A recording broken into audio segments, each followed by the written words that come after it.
Hi, I'm Shashank Bhargav, and you're listening to Three Things, the Indian Express news show.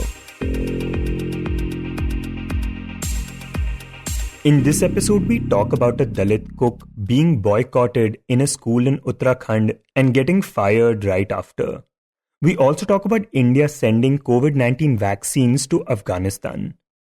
But first, we talk about NGOs facing issues with the government. The registration of nearly 6,000 NGOs under the Foreign Contribution Regulation Act lapsed on the 31st of December.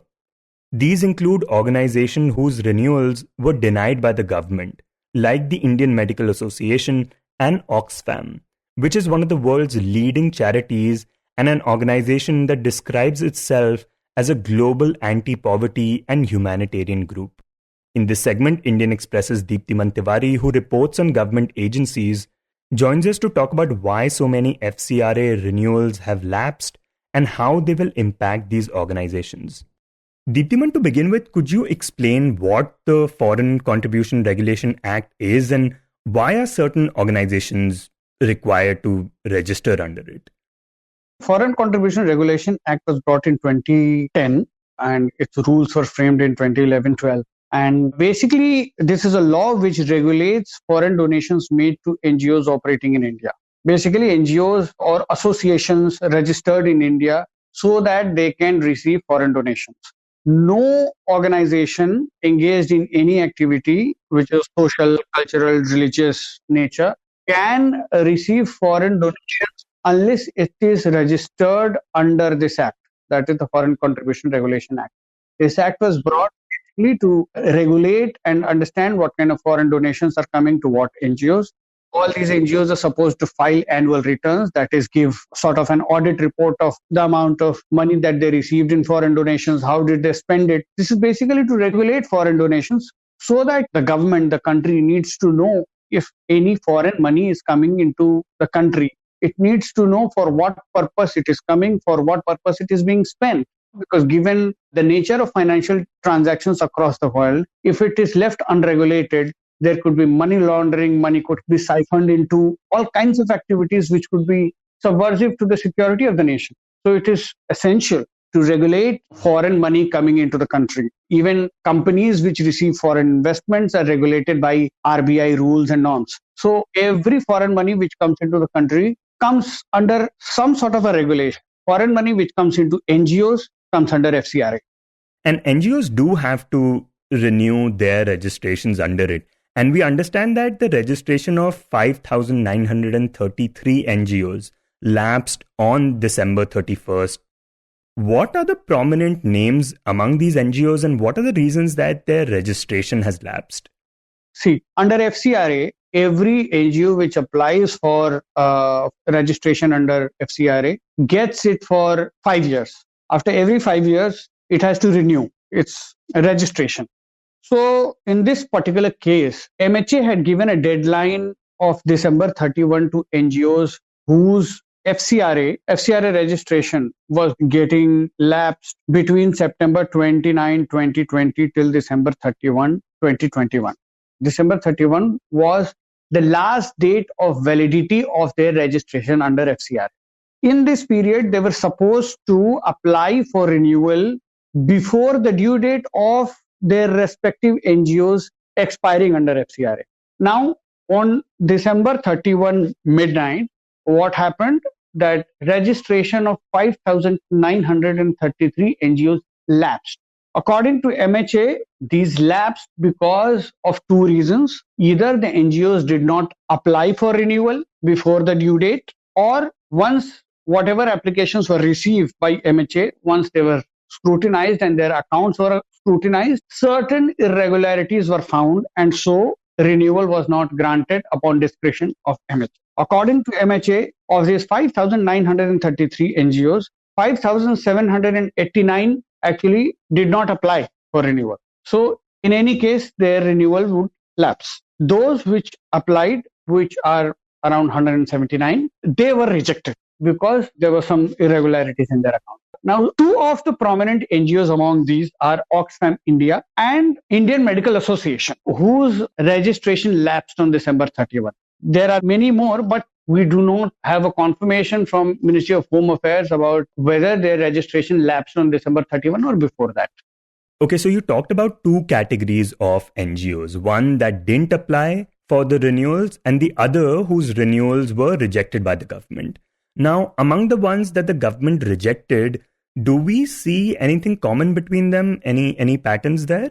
See, Indian Medical Association has been extremely critical of the government during the second wave of the pandemic. If we all remember, many times they issued statements about government inaction. So yes, at least that is there. As far as Oxfam India is concerned, they have said that they have always been with the government. They are unable to understand why their registration has not been renewed. They say that they provided exemplary service in public interest, in public good during the pandemic. So only the Ministry of Home Affairs can explain as to why their registration has not been renewed. And we also understand that last month on Christmas, this had happened to Mother Teresa's NGO in Kolkata as well, right? So could you talk about how the government not renewing their FCRA registration will impact these organizations? And have we heard anything from these NGOs about this? Yes, Oxfam India actually today issued a statement saying that its operations vis-a-vis humanitarian activities where they provide relief during the pandemic or during disasters such as floods and landslides and others are going to be adversely impacted because of this. Because see, organizations like Oxfam India or Missionaries of Charity, which are very famous worldwide, and Oxfam India has chapters in various countries because it's an international organization. So they do get a major part of their donations from abroad. So once the FCRA registration stops, they will not be able to operate their foreign contribution accounts, which means that they will not only will they not get funds from abroad, they will not be able to use those funds which are there lying around. So that will definitely impact their operations in whatever that they're doing. But of course, as yet we don't know on what grounds MHA has not renewed either the registration of a Ministry of Charities, that is Mother Teresa's NGO, or of Oxfam India, barring cryptic comments from MHA like there were adverse inputs or there are audit irregularities. They have not really shared any details publicly.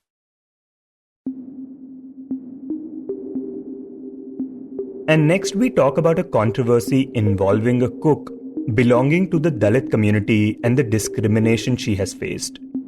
This particular cook, who works at a school in Uttarakhand, was fired last month from her position after upper caste students from the school boycotted her and refused to eat meals cooked by her. And although she has now got her job back, the entire incident has left her and her children traumatized. In this segment, Avaneesh Mishra, who reports on Uttarakhand for the newspaper, tells us about this incident. So, Avaneesh, this school that is at the center of this controversy is the one that lies in the Jaul village in Uttarakhand. Its name is Swatantra Sangram Senani Late Shri Ramchandra Government Inter College. So tell us how this entire controversy surrounding the cook of the school actually started. The entire episode of boycotting the cook started after October when Shakuntala Devi, who was one of the two cooks appointed to prepare midday meal for students of class 6 to 8, she retired from the job. And I was talking to school principal Prem Singh, and he informed me that an advertisement was issued for the post through local means on October 28, and they received 6 applications, from which 5 were from the general category and just 1 from the scheduled caste. But according to him, the rule for the appointment is that the person should be from below poverty line, and a non-general candidate is always given a preference. As all those people who applied for the job were not from the below poverty line, therefore they decided to, extend the advertisement and invite more applications. He is claiming that he talked to the school management committee and the parent teachers association, and after that they received 5 more applications, and he thought that one of the applicants, who was Sunita Devi, and he thought that she is the perfect candidate because she fulfilled all the requirements they had.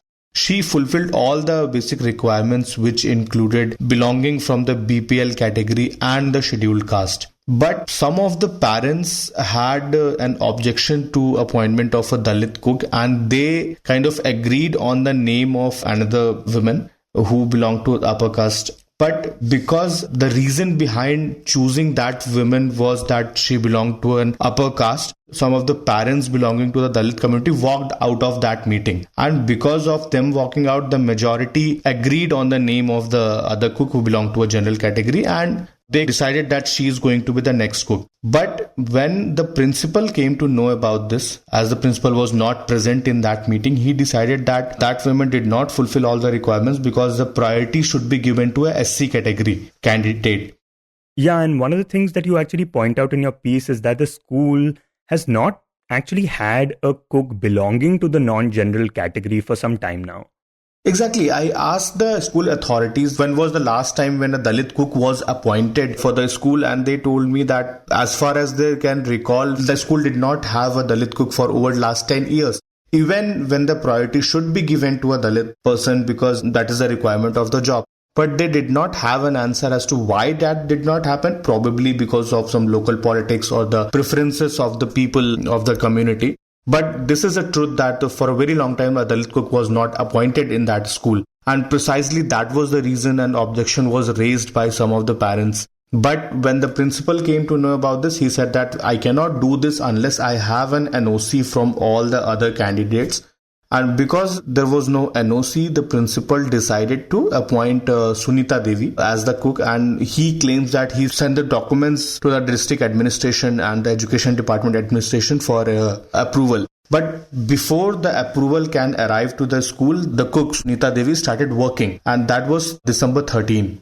For the first 2 days, everything was fine. Just 2-3 students objected to this. But on 14th of December, the second day of appointment, according to Sunita Devi, around 25 people arrived at the school.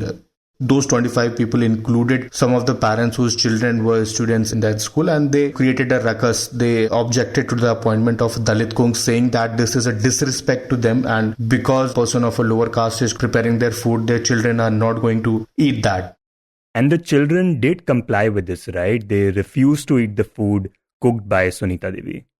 Exactly. I talked to a lot of people, the principal and the education department official, as well as Sunita Devi agreed that this is not something children have their own, but because they were taught or instructed by their parents to boycott the food, they started doing so. And another important thing that initially they did not have any problem with that, but after going to their houses and being told or getting instructions, they started boycotting. So we can say children are not responsible for this, but somewhere their families and whatever they are taught at their home is something which has to do with this. Okay, so the children were complying, the upper caste parents were protesting and creating a ruckus. What happened after that? From December 14, most of the children belonging to general category, they started boycotting the food.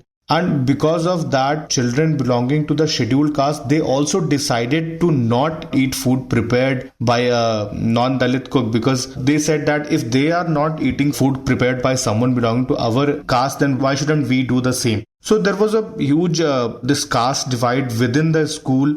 And when the administration came to know about this, they started an interdepartmental inquiry. And on December 20th, that Dalit cook was removed from her job. When I tried talking to the authorities, they told me that her appointment did not follow the proper procedure because an approval was not taken from the district administration and the education department officials. And that's why, because of an illegal appointment, they had to cancel her appointment. And the school then had only one cook, and she was given the responsibility to prepare food for all the 66 students. And they called the appointment of Sunita Devi illegal? Yeah, exactly. Okay, so Sunita Devi is removed from her post and this one cook is preparing all the meals in the school. But we now know that Sunita Devi has actually got her job back. So what exactly led to that? What happened in between? According to the district administration, she was reinstated and given back her job because initially proper procedure was not followed, and this time her appointment is made after following or ticking all the boxes and following proper procedure. But this is the version of the district administration. But we also have to understand that a massive controversy was created after this entire episode came out in the media, and Aam Aadmi Party even offered her a job in Delhi for at least 18,000 rupees a month. So as we can understand that Uttarakhand is going to, be in an election in a few months, and this is the responsibility of the state government, because when there is such kind of thing, the state government is held responsible. So somewhere we have to understand that because of the pressure from the media and other political parties, they had to give a message that this is something they are not going to tolerate. And probably that is why an FIR was registered against over 20 to 30 people who were part of that ruckus created and kind of held responsible for teaching the students to boycott food and force the administration to cancel her appointment initially. Okay, and you spoke to Sunita Devi. What does she make of the whole thing, and what is she feeling now, about getting her job back and about the kind of discrimination she faced? Sunita Devi has two children, and both of them are students at the same school in class 6 and 8. And initially, when I was talking to her before she was reinstated, she was telling me that this job was her only option to earn some money and survive, because her husband does odd jobs, and after the COVID lockdown, there was a huge financial condition at her house. But the worst thing is that, according to her, initially her kids did not know about all these caste divides things. What is a Brahman? What is a Thakur? What is a Dalit? And after this episode, where a lot of people were saying that if you will cook food for us, it will be a disrespect for us, and we are not going to eat food touched by you or prepared by you. Now her kids have started asking all kinds of questions, that why we are Dalit and why we are, discriminated in the society, why we are not treated as equals. So that is something which, according to Sunita Devi, has hurt her the most. I mean, she definitely can find another job, but this entire question mark on their existence and this discrimination is something which I think is going to stay with her and her children for a very long time.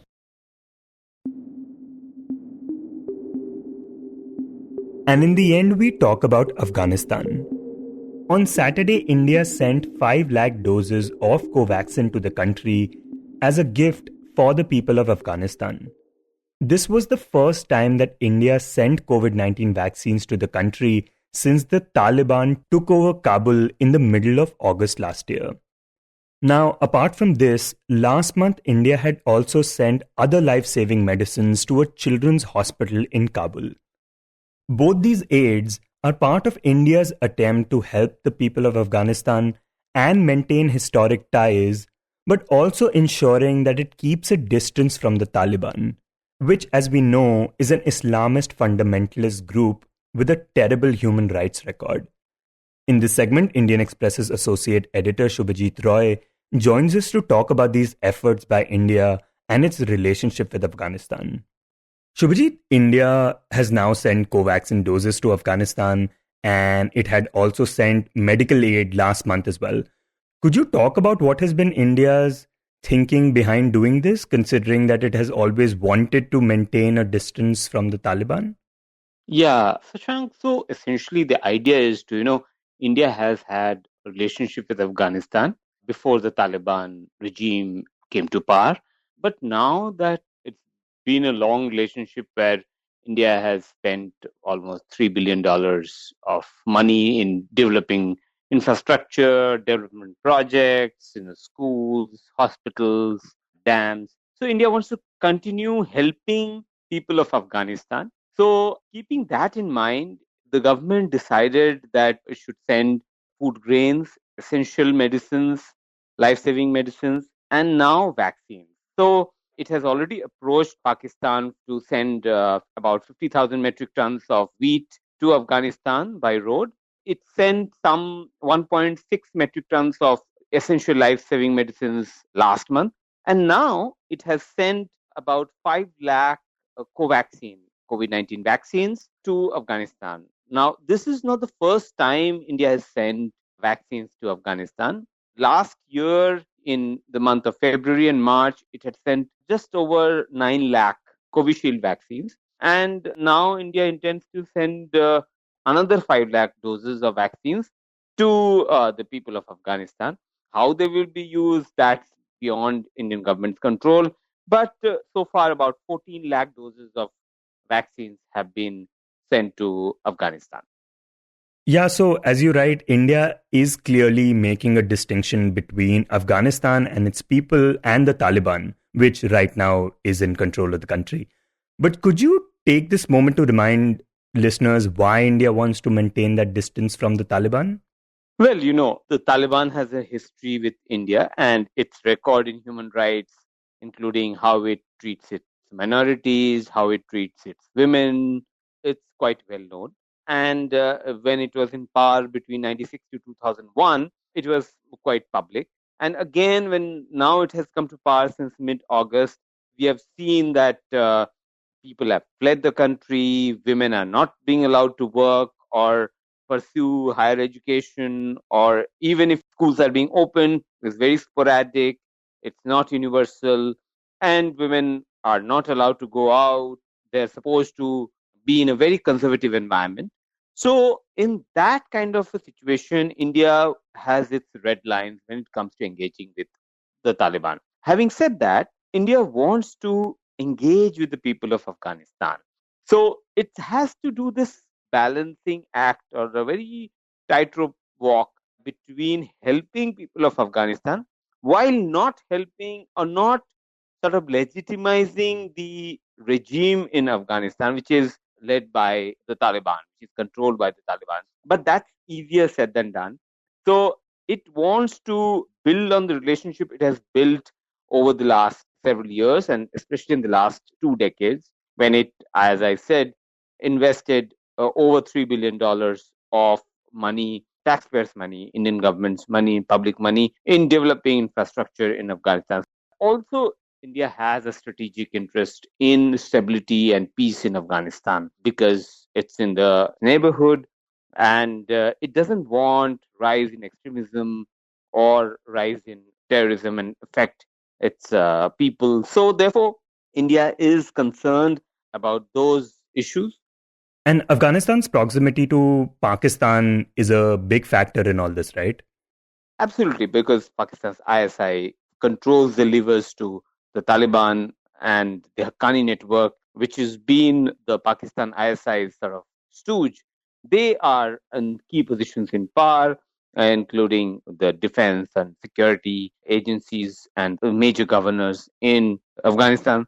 So, to keep that in check, again, India wants to put in the door and wants to open a window with the Taliban, wants to engage with them. And Taliban actually has been quite willing to accept humanitarian aid, including from India. So that's the reason why India is sending these vaccines and essential life-saving medicines, and now also in talks with Pakistan to send food grains, which is about 50,000 metric tons of wheat.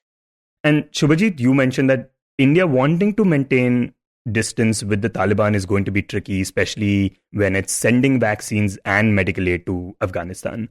So, what are the challenges that India can face in trying to walk that, tightrope where it wants to maintain that distance but also get what it wants? Well, obviously, when you send aid or food or vaccines or medicines, you can't control whether it's being used by the members of the Taliban regime or the common people of Afghanistan. So that remains a challenge. Who would be the ultimate beneficiary? But having said that, some people of Afghanistan, they benefit from that. You expect that there would be a certain amount of goodwill that would be generated in Afghanistan amongst the people there. So that is again a sort of goal, but also a major challenge. Apart from that, obviously, terrorism, rise of extremism, radicalism in India's neighborhood is always a major concern for the Indian government. And India wants to be in the diplomatic game in the region. So Pakistan obviously wants to cut out India, but India wants to get into the diplomatic game there. So it has conducted some diplomacy by hosting the NSAs of the neighboring countries, the Central Asian countries, Russian and the Iranian NSAs. And it has now also invited the Central Asian countries, their leaders, for the Republic Day celebration. So these are some of the ways India is trying to engage, despite Pakistan trying to push India out of the situation in Afghanistan. So that's again going to be a challenge for India. You were listening to Three Things by the Indian Express. Today's show was written and produced by me, Shashank Bhargav, and was edited and mixed by Suresh Pawar. If you like the show, then do subscribe to us wherever you get your podcasts. You can also recommend the show to someone you think will like it, share it with a friend or someone in your family. It's the best way for people to get to know about us.